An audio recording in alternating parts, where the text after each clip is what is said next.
मैं प्रीति Tiwari Harda degree college के YouTube channel पर आपका स्वागत करती हूं। अभी हमने इसके पहले वाले वीडियो में क्वेश्चंस देखे थे कुछ, आज हम उसी के आगे कंटिन्यू करते हैं। जिन व्यक्तियों का शरीर मोटा, कद नाटा तथा चित्त आराम पसंद होती है, उन्हें किस श्रेणी में रखा जाता है? स्थूलकाय। ओके, इसके बाद आप इसके शरीरों के आकार के आधार पर इनको अलग अलग उसमें बांटा गया है। ओबेसिस बोलते हैं ना कि बहुत मोटा है, बेढंगा है, इस तरीके से। तो ये जो है कद छोटा है और शरीर मोटा है और हमेशा आराम पसंद जीवन पसंद करते हैं, तो इसका आंसर बनेगा आपका बी, स्थूलकाय। फिर इसके बाद है which of the following is not include in Seldon personality. निम्न में से कौन सा सेल्डन व्यक्तित्व सिद्धांत में सम्मिलित नहीं है?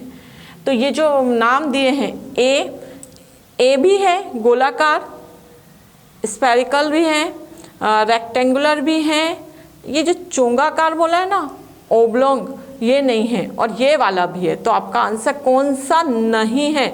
नहीं पे ध्यान दो, नॉट पे, तो ये वाला आंसर सी वाला आंसर बनेगा। ओके, फिर है the energy force of sexual based instinct is called. यौन मूल प्रवृत्ति के ऊर्जा बल को कहते हैं। तो ये जो नाम दिया है आपको, ए थैनाटोस, बी इरोस, सी लिबिडो और डी एबी। जो यौन प्रवृत्ति से संबंधित होता है उसका आंसर बनता है लिबिडो। लिबिडो आपका इसका आंसर रहेगा 43 का। इसके बाद 44 व्यक्ति इतिहास, पर्सन हिस्ट्री विधि के प्रवर्तक माने जाते हैं। कौन माने जाते हैं इसके? तो इसमें जो नाम दिए हैं इनमें से कोई भी नहीं है, तो नन ऑफ दिस पे आएगा आपका। What is fried called in melody and mental energy. मानसिक ऊर्जा का राग फ्राइड किसे कहा जाता है? लिबिडो। ठीक है, मानसिक ऊर्जा का राग फ्राइड किसे कहा जाता है? तो इसका आंसर है लिबिडो। अभी आपने वहाँ पे भी देखा इसका मीनिंग क्या है। रोशो स्याही धब्बा परीक्षण में कितने क्राइस होते हैं? तो ये एक परीक्षण है, ऐसे दीवार पे स्याही फेंकी जाती है और उसमें आपको क्या आकृतियाँ दिख रही हैं उसके हिसाब से आपकी पर्सनालिटी का टेस्ट किया जाता है। कहते हैं जैसा सोच होता है वैसा दिखता है, तो उसके अकॉर्डिंग रोशो स्याही धब्बा एक परीक्षण है। इसमें तो आपके आंसर आएंगे, पहला दिया है 10, फिर 8, 12 और 6, 10 वाला आंसर सही है। फिर इसके बाद है फ्राइड के अनुसार मन का लघुत्तम उपखंड कौन सा है? कॉन्शियस माइंड, चेतन, सेमी कॉन्शियस, अर्ध चेतन, अचेतन, कोई नहीं। तो जो लघु खंड होता है, स्मॉलेस्ट सब डिवीजन, वो होता है आपका चेतन मान। ठीक है, तो बी वाला आंसर बनेगा। समाज मिति विधि के प्रवर्तक हैं कैटल। ये सब नाम आप इनके नामों पे ध्यान ही नहीं दें, आप सीधे याद रखें समाज मिति विधि के तो कैटल, क्योंकि नाम ऐसे पढ़ोगे तो ये कंफ्यूज हो गया, ऐसे सीधे याद करो।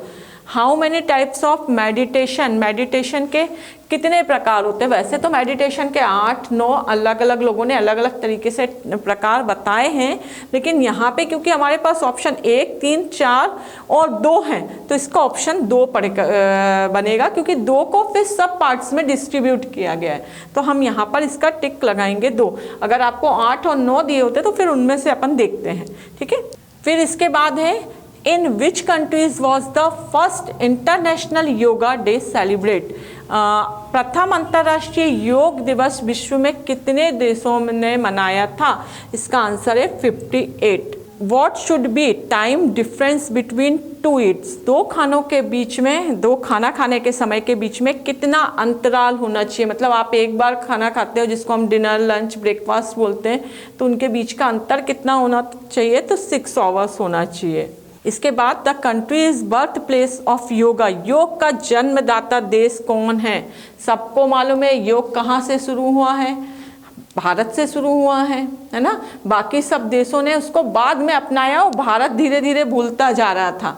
अब भारत में वापस से योग और ध्यान की तरफ किया जा रहा है। लेकिन अगर इसके जन्मदाता योग और ध्यान के बोले जाएं तो हमारे ऋषि मुनि जो थे वही थे। सालों साल वो योग और ध्यान मतलब ध्यान मुद्रा में रहे आते थे, है ना। अपन ने देखा है ऋषि मुनि जंगलों में जा रहे हैं और कई कई वर्षों तक ध्यान में बैठे हुए हैं। तो योग और ध्यान दोनों का ही इंडिया है। Thank you.